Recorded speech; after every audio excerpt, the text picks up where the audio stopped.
தமிழகத்துல திமுக ஆட்சி தொடங்கி ஏறக்குறைய 5 வருஷமே முடிய போகுது. இந்த 4.5 வருஷத்துல 4.25 வருஷத்துல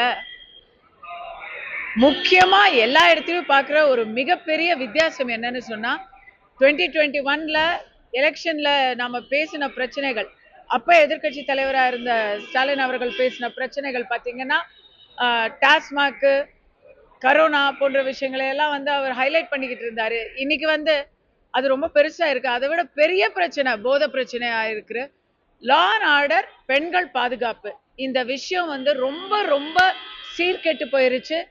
தமிழகம் எங்கும் பெண்களுக்கான பாதுகாப்பு குறித்தும் பெண்களுக்கு இப்போது கிடைக்காத அந்த பாதுகாப்பையும் தமிழகம் முழுக்க சீர்குலைந்த இந்த சட்டம் ஒழுங்கையும் கண்டித்து தமிழ்நாடு முழுவதுமாக இன்று பாஜக, அதிமுக உள்ளிட்ட தேசிய ஜனநாயக கூட்டணி கட்சிகள் மிக பிரம்மாண்டமான ஆர்ப்பாட்டத்தை நடத்தி கொண்டிருக்கிறார்கள். காலையிலிருந்து ஆரம்பிச்சிடுச்சு. கோயம்புத்தூர்ல இன்று மாலை 4 மணியிலிருந்து இந்த ஆர்ப்பாட்டத்தை நாங்கள் முன்னெடுத்து வைக்கிறோம். முக்கியமா இந்த ஆட்சிக்கும் மக்களுக்கும் மக்கள் குரலாக ஒலிக்கிறோம். கோயம்புத்தூர்லயே நிறைய இதுக்கான உதாரணங்களை சொல்ல முடியும்.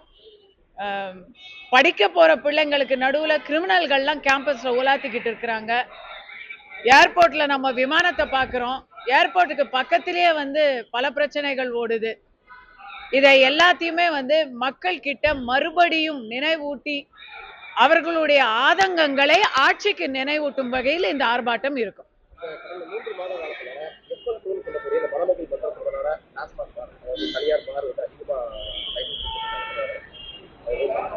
இல்ல, இந்த திமுக அரசை பொறுத்த வரைக்குங்க தமிழ்நாட்டு மக்களை குடிமகன்களா மாத்திட்டாங்க, குடி நோயாளிகளாக மாத்திட்டாங்க, ஒரு மதுவுக்கு அடிமையாக மாத்திட்டாங்க. ஆனா அதை விட முக்கியமா கவர்மெண்டே மதுவுக்கு அடிமை ஆயிடுச்சு. ஏன்னா பட்ஜெட்டு டாஸ்மாக் வருமானம் இல்லாம போடவே முடியாது. எல்லா நலத்திட்டங்களுக்கும் மதுவுல இருந்து ஒரு குடியை கெடுத்து தான் அந்த குடும்பத்துக்கு நம்ம நலத்திட்டங்களை அறிவிக்கும்படியான ஒரு நிலைமை இருக்குது.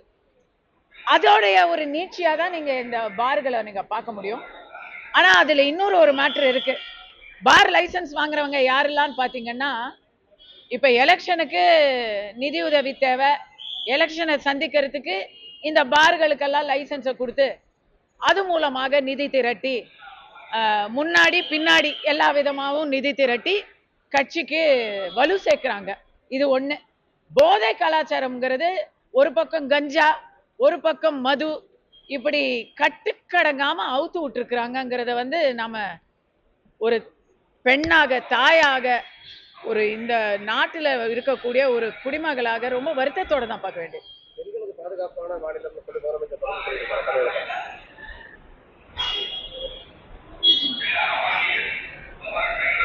அதாவதுங்க, சில சமயம் நம்மளை சுத்தி நம்மளால எதையுமே கட்டுப்படுத்த முடியல.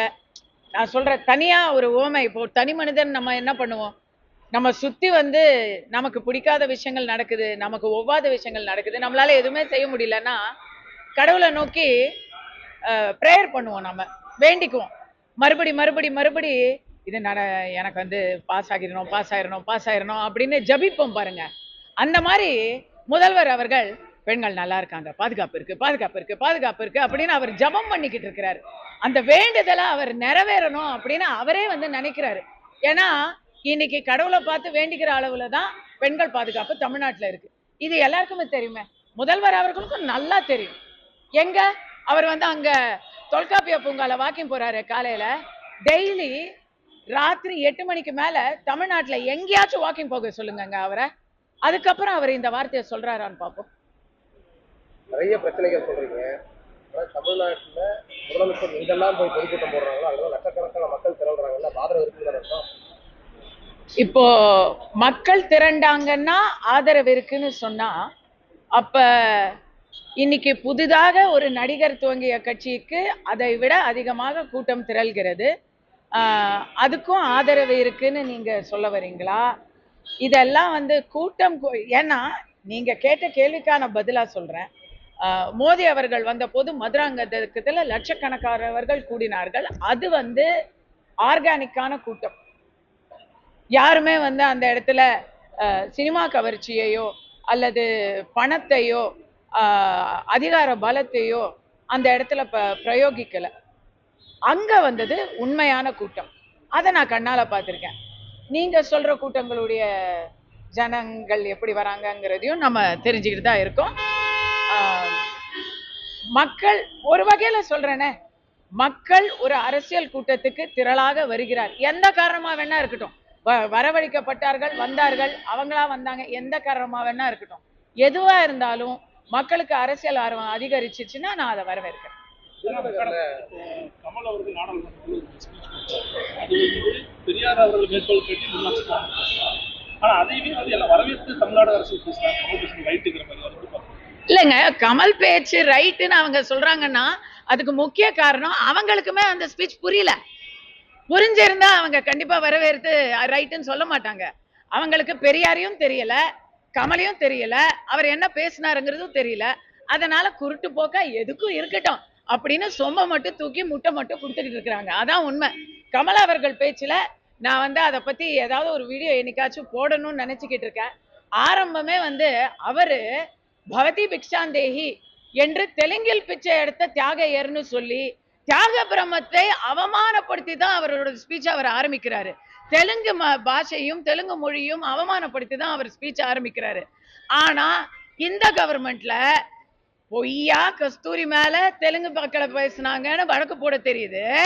ஆனா தெலுங்குல பிச்சை எடுத்தாரு தியாகராஜரு அப்படின்னு சொன்ன கமலை பாராட்ட தெரியுது. அப்படின்னா பாத்துக்கீங்களேன்.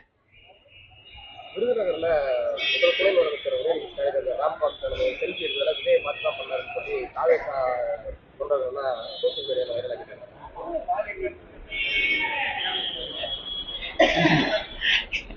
எங்க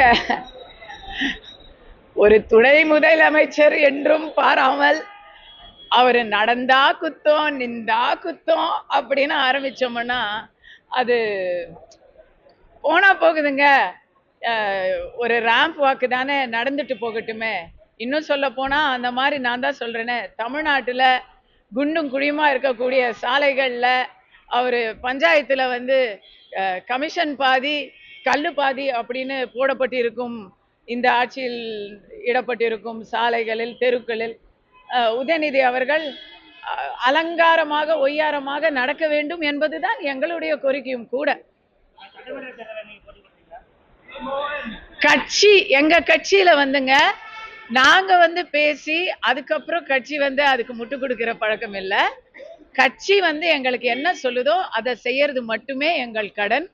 சட்டமன்றத்துல யார் போட்டி போடுவாங்கன்னு கட்சி தலைமை சொல்லும். நான் இன்னைக்கு பெண்களுடைய பாதுகாப்புக்காக குரல் கொடுக்கறதுக்காக என்ன தமிழக பாஜக தலைமையில நயினார் நாகேந்தர் அவர்கள், இங்க வானதி அக்கா அவர்கள், இவங்க 2 பேரும் என்ன தேர்ந்தெடுத்து இங்க அனுப்பிச்சிருக்கிறாங்க.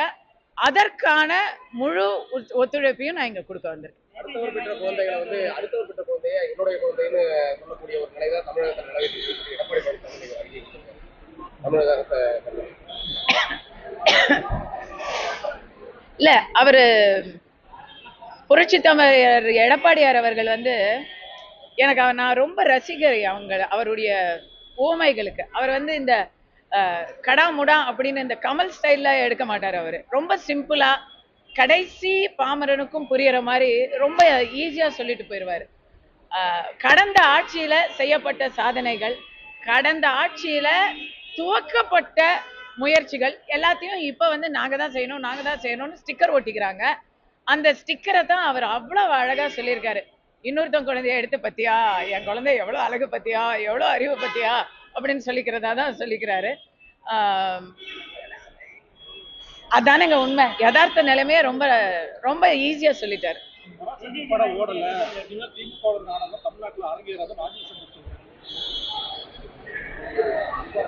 தாவேக்காவை பொறுத்த வரைக்கும்ங்க அது என்னன்னு தெரியல, சினிமாவை மட்டுமே தான் நம்பியிருக்காங்கன்னு நினைக்கிறேன். நாஞ்சில் சம்பத் அவர்கள் ஒரு மிகப்பெரிய தமிழறிஞர்.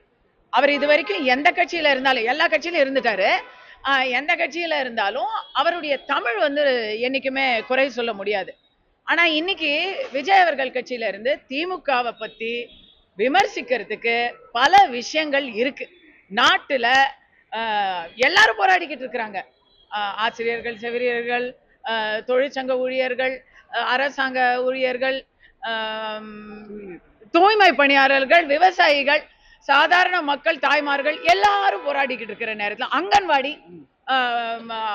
எல்லாருமே போராடிக்கிட்டு இருக்கிற நேரத்துல ஒரு படத்தை வச்சுதான் இவரால வந்து இந்த ஆட்சியை பத்தி ஒரு விமர்சனம் சொல்ல முடியும்னா அதை நாங்க ஏற்கல. சினிமாவை வச்சுக்கிட்டே வந்து சினிமாவையும் அரசியலையும் இந்த அளவுக்கு குழப்ப கூடாது. ஓகே, சினிமா பார்க்கலாம், சினிமாவில இருந்து சில கருத்துக்களை எடுத்துக்கலாம். நானும் சினிமா நடிகை தான். நாஞ்சில் சம்பத் அவர்களுடைய இந்த ஒரு தரக்குறைவான உவமை ரசிக்கத்தக்க வகையில் இல்லை. தேர்தலில் வந்து திமுகவுக்கு இல்ல பிரதர், நீங்க சொல்றீங்கல்ல விஜய் தொடர்ந்து சொல்லிக்கிட்டு இருக்கிறாருன்னு, அதையே நான் ஒரு பெரிய சாதனையா பாக்குறேன். ஏன்னா அவர் எதுவுமே சொல்றதே இல்ல. எதையாச்சும் எப்ப சொன்னாரு, தொடர்ந்து கடைசியா எப்ப சொன்னாரு, மாநாடு ஒரு தரம் வந்து பேசுறாரு, அதுக்கப்புறம் திருப்பி கம்முன்னு சைலண்டா இருக்கிறாரு. திருப்பி அடுத்த மாநாட்டுக்கு தான் அவர் வருவாரு. அப்போ அதே டெம்ப்ளேட் ஸ்பீச் தான் அவர் சொல்ல போறாரு. இதுல வந்து என்னை பொறுத்த வரைக்கும் விஜய் அவர்கள் தமிழ்நாட்டில் நடக்கிற எந்த பிரச்சனைக்கும் இது வரைக்கும் குரல் கொடுத்ததில்லை. கேரளாவில் கிறிஸ்துவர்களை ஏதோ ஒரே ஒரு சம்பவத்துல அடிச்சாங்கன்னு அவர் கட்சியில இருந்து அறிக்கை வந்துச்சு. ஆனா தமிழ்நாட்டுல இத்தனை பிரச்சனைகளை நான் இப்ப வரிசைப்படுத்தி சொன்னேன்ல, ஆசிரியர், செவிலியர், அரசாங்க ஊழியர்கள், தூய்மை பணியாளர்கள், விவசாயிகள், அங்கன்வாடி ஊழியர்கள், இன்னும் வரிசை நிறைய, அதுல எதுக்குமே அவர் எந்த ரியாக்ஷனுமே கொடுக்கல. திருப்பரங்குன்றத்தை பத்தி பேசல. அண்ணா யூனிவர்சிட்டிக்கு வந்து போய் மனு கொடுத்தாரு, பேசல. ஒரு புலம்பெயர்ந்த ஒரு பீகார் ஃபேமிலி நேத்துக்கு வந்து ஒரு கொடூரம் அவங்களுக்கு அரங்கிருக்கு, அதை பத்தி பேசல. பள்ளிக்கூட மாணவன் பையில கஞ்சாவை கண்டுபிடிக்கிறாங்க, அதை பத்தி பேசல. ஆதவர்ஜுனா பேசுற அளவு கூட விஜய் பேசுறது இல்ல. சோ தெரியலங்க, என்னை பொறுத்த வரைக்கும் மௌனமாக இருந்து சைலண்டா விக்டரி எல்லாம் வந்து எம்ஜிஆர் அவர்கள் மட்டும்தான் செஞ்சாரு, வேற யாரும் எம்ஜிஆர் கிடையாது.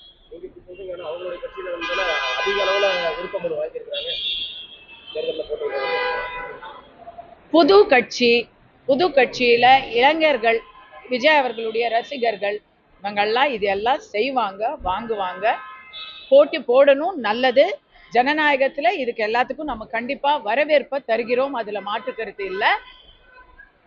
ஆனா விருப்ப மனு வாங்குறவங்க எல்லாரும் மனுவை தாக்கலும் பண்ண போறது இல்ல, தாக்கல் பண்றவங்க எல்லாரும் போட்டியும் போட போறது இல்ல, போட்டி போடுறவங்க எல்லாரும் ஜெயிக்கவும் போறது இல்ல. ஜனநாயகத்துல மக்கள் தீர்ப்பே மகேசன் தீர்ப்பு. மக்கள் வெளியே வந்து ஓட்டு போடுறது மட்டும்தாங்க கணக்கு, அதை நோக்கி மட்டும்தாங்க இலக்கா இருக்கணும். ஜனநாயகன் படத்தை பத்தியா? ஜனநாயகன் படத்தை பொறுத்த வரைக்கும் நான் மறுபடியும் சொல்றேன், கங்கனா ரனௌத் வந்து ஒரு படம் எடுத்தாங்க, எமர்ஜென்சின்னு பேரு.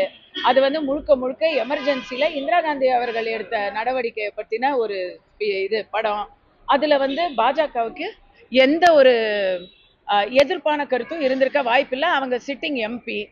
அந்த மாதிரி ஒரு நேரத்துல அவங்களோட படத்துக்கு 4 மாசம் சென்சார்ல பிரச்சனை வந்து டிலே ஆகி செப்டம்பர்ல ரிலீஸ் பண்றோம்னு சொன்னவங்க கோர்ட்டுக்கு போனாங்க. அவசரப்பட்டு தயாரிப்பாளர்கள் கோர்ட்டுக்கு போனாங்க. கோர்ட்டுக்கு போனா சட்டம் தன் கடமையை செய்யும், ஆனா உடனடியா செய்யாது. அதுக்குன்னு ஒரு புரோட்டோகால் இருக்கு, அதுக்குன்னு ஒரு டைம் நம்ம கொடுக்கணும். அந்த தப்பத்தான் ஜனநாயகன் தயாரிப்பாளர்கள் பண்ணியிருக்கிறாங்க. அவங்க கோர்ட்டுக்கு போனதுக்கு அப்புறம் அது வந்து மத்திய அரசு கையில இல்லைங்க. கோர்ட் கண்டிப்பா மத்திய அரசு கையில இல்ல. கோர்ட்டை இன்ஃப்ளூயன்ஸ் பண்றது எந்த ஒரு அரசாலும் முடியாது, முடியவும் கூடாது. கோர்ட்ல இருக்கிற விஷயத்துக்கு நீங்க டைம் கொடுத்து தான் ஆகணும். இதை வந்து கோர்ட்ல இருந்து அவங்க கேஸை வாபஸ் வாங்கிட்டு திருப்பி சென்சார் போர்டுக்கு வந்து அதுக்கப்புறம் நீங்க இந்த கேள்வியை கேட்டீங்கன்னா நியாயம்.